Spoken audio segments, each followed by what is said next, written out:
estamos falando sobre o seguinte, olha só. Como a aldeia ou o mundo tem interferido no seu crer em Deus. Como o mundo, o sistema mudando, a aldeia, a tribo, a manada tem interferido no seu crer no poder de Deus. Estamos falando sobre o poder miraculoso de Deus, o poder sobrenatural de Deus. Vou ficar hoje aqui e domingo também nesse tema. Mudarei o texto, mas estarei nesse tema, o poder miraculoso de Deus. Por que é que nós não o conectamos? Por que é que nós não o acessamos? Ou então, será que nós cremos no poder miraculoso de Deus? Nós cremos para nós. Nós cremos em nós, nesse poder sobrenatural de Deus? Ou será que você está tão acostumadinho a essa vidinha religiosa, que não nem liga mais, nem pensa mais nisso? O poder miraculoso do Senhor, como a aldeia interfere nisso? Como o mundo interfere nisso? Como o sistema em que nós vivemos interfere nisso? Agora há pouco, no começo aqui, quando abrimos a igreja, o irmão veio conversar comigo e falou: pastor, eu trabalho em um lugar, presta atenção, eu trabalho em um lugar, pastor, cercado de evangélicos, pastor, pastor, está sendo uma pressão para mim, porque todo mundo fala palavrão um pior que o outro. É muito palavrão, pastor, é muito palavrão. Será que eu estou errado? Ele falou: pastor, eu estou me sentindo estranho, estou me sentindo ET. Será que eu sou tão religioso assim? Será que ele é religioso, irmão? Religiosos são aqueles que assim o fazem, confessam que seguem a Deus e não o praticam na íntegra. Eu não quero dizer que às vezes você não erra e não falha, que às vezes você não solta alguma coisa que você não pode soltar, mas ele fala que ele vive cercado de uma pressão. Está vendo só que ele está sendo tentado, irmãos? Irmãos queridos, não nos enganemos, daqui a pouco eu entro aqui no tema, ou no assunto. Não nos enganemos, irmãos.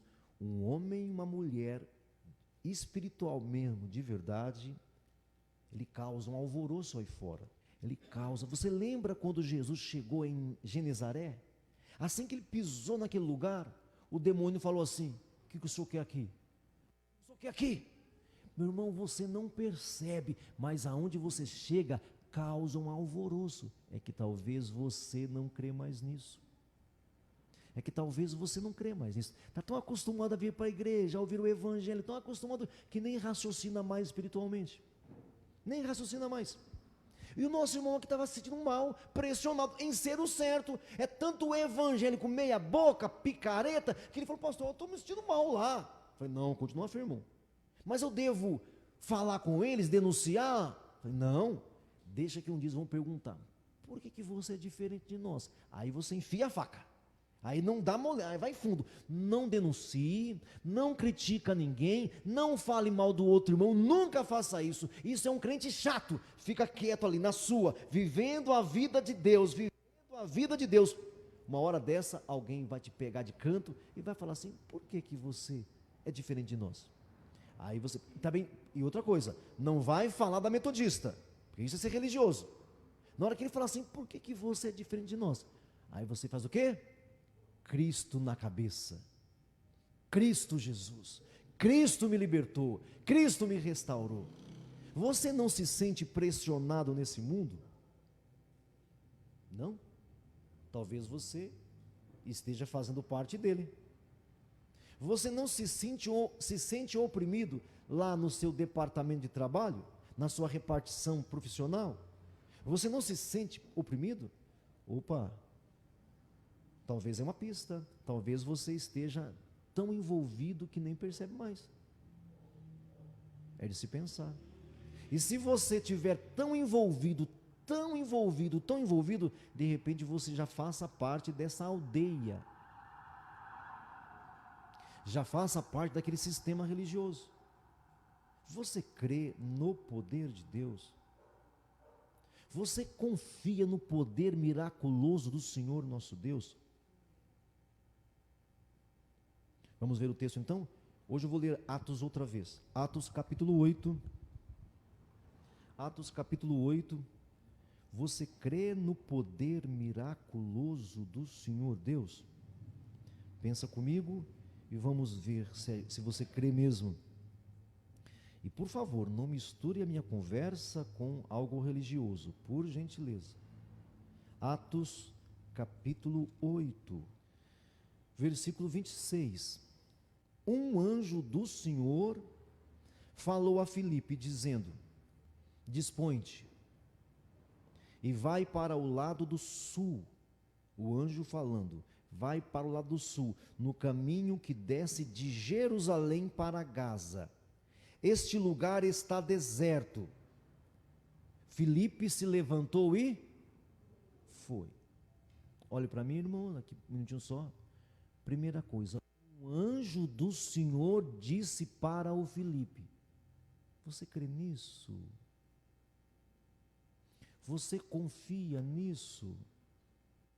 Um anjo do Senhor disse para o Filipe. E escute aqui. Anjo do Senhor nem sempre tem que ser palpável. Pode ser, eu não duvido disso. Mas, por exemplo, o povo de Israel, quando estava no deserto, o anjo o acompanhava em forma de uma nuvem durante o dia. E quando chegava de noite, aquela nuvem virava uma coluna de fogo. Não era um anjo de asas nem de branco. Está entendendo? E muitas outras vezes, uma outra vez um anjo apareceu para um homem chamado Balaão. E sabe como é que era? Uma voz. Uma voz. Mas como ele desobedeceu, teve que aparecer para ele. Nem para ele foi, para a mula dele, para o cavalo dele. Não foi nem para ele. Mas vamos lá. Você crê na intervenção de Deus na sua vida visível? Ou você já evoluiu tanto religiosamente que eu não creio mais nisso, isso é fanatismo? É fanatismo? Ou você é incrédulo? Você crê nisso? Ou para você é fanatismo? Um anjo do Senhor disse e falou. Não fala que ele viu, não fala que ele viu aqui não, fala que disse. E o Filipe fez o quê? Fez como ele disse. Você está percebendo aqui? Primeiramente, o anjo do Senhor falou uma voz, uma inspiração. Pode ser um sopro, uma inspiração, uma ideia que vem para você. Opa, tive uma ideia. Eu gosto muito disso. Eu sou uma pessoa muito sim de inspiração.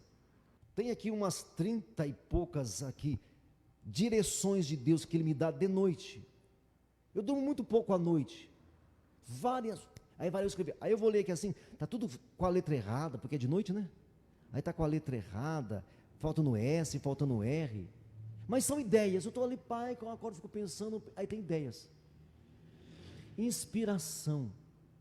Pode ser uma inspiração. Um anjo do Senhor, o Lucas que escreveu esse livro aqui, o Lucas que escreveu o livro de Atos, ele falou assim: um anjo do Senhor falou para o Filipe e disse: dispõe-te, Filipe, vai para o lado do sul. Olha só, até o endereço deu. Vai para o lado do sul, vai o caminho que desce de Jerusalém para Gaza, é um lugar que está deserto, e ele se levantou e foi. Irmãos, isso deveria ser normal para nós cristãos, deveria ser comum para nós cristãos. Nós ainda estamos no ministério angelical ainda, e sempre estaremos, irmãos. Os anjos estão à disposição. Eles não são nossos empregados, os anjos não são empregados de ninguém, e os anjos não são para ser adorados por ninguém. Adorar anjo é pecado mortal. Adorar anjo é pecado terminal. Não se adora anjo, mas Deus envia anjos através de vós, através de situações da natureza, mares bravios, ventos bravios, nuvens estranhas, fogo. Ele envia anjos. Na verdade, lá no livro de Hebreus fala assim que Deus faz dos seus anjos labaredas de fogo.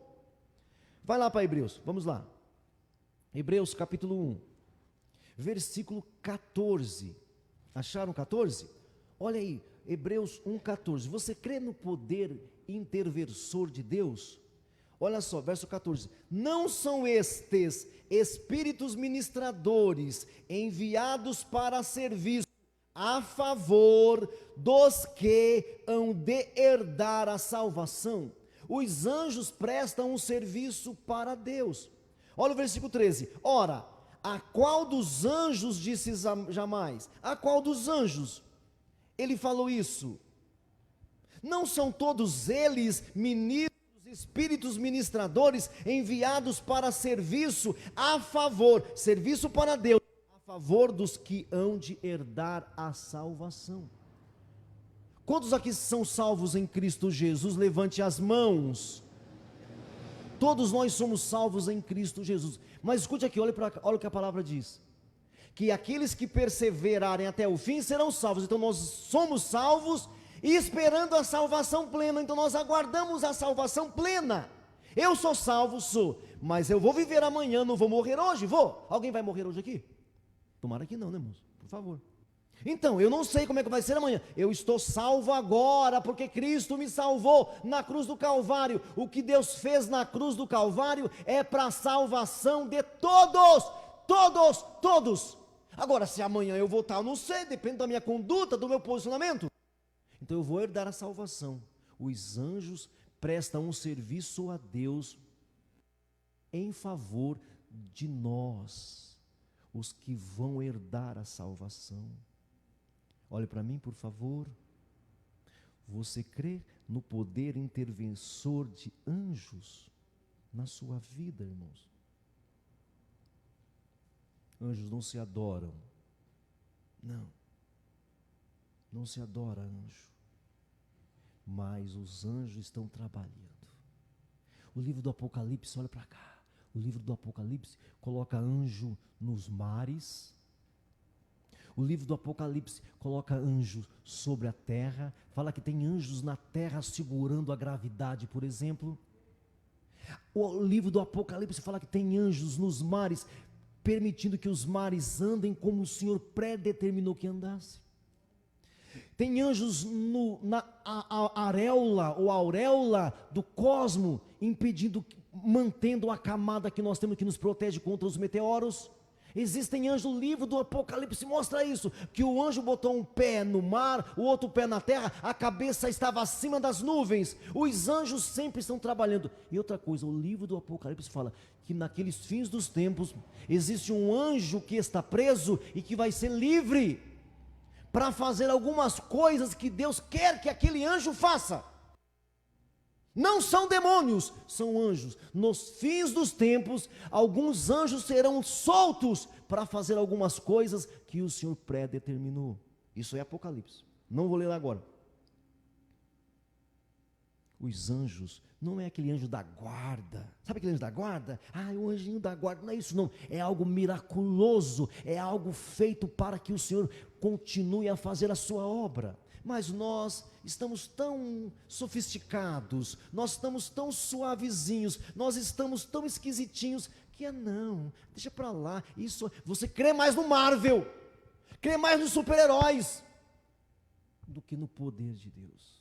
Olha mais, volta, olha o versículo 14, né? Não são todos estes espíritos ministradores, enviados para o serviço, a favor daqueles que vão herdar a salvação? Olha o versículo 7.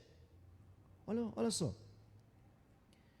só, 7. Ainda quanto aos anjos, o Senhor diz, em relação aos anjos, o Senhor diz, aquele que a seus anjos, Deus, que a seus anjos faz, o quê?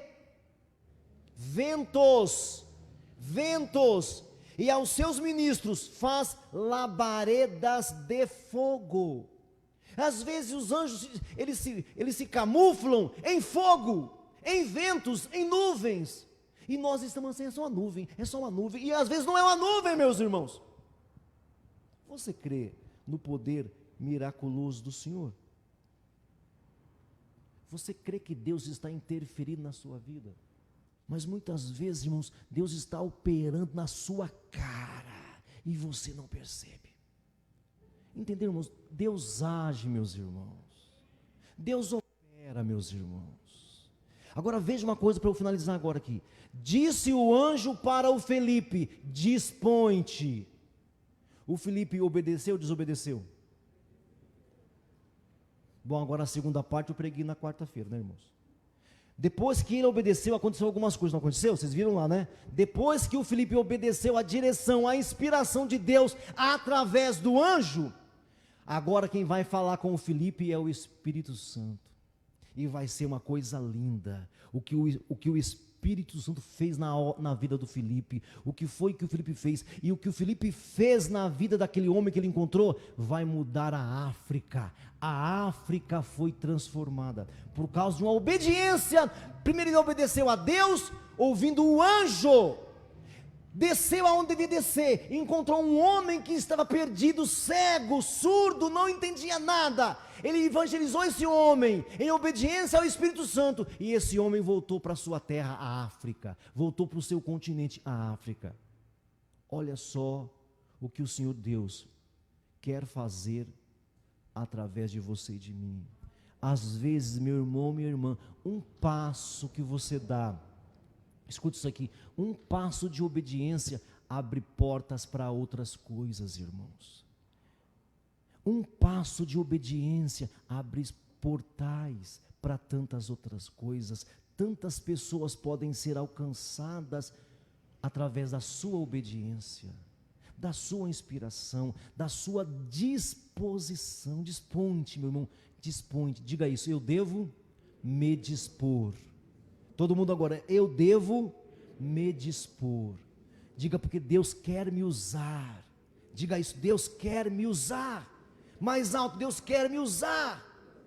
Irmãos, creia nisso, o poder de Deus quer tomar você. Eu não sei o desdobramento, nós não sabemos qual será o desdobramento, mas Deus quer usar você. Amém, meu irmão?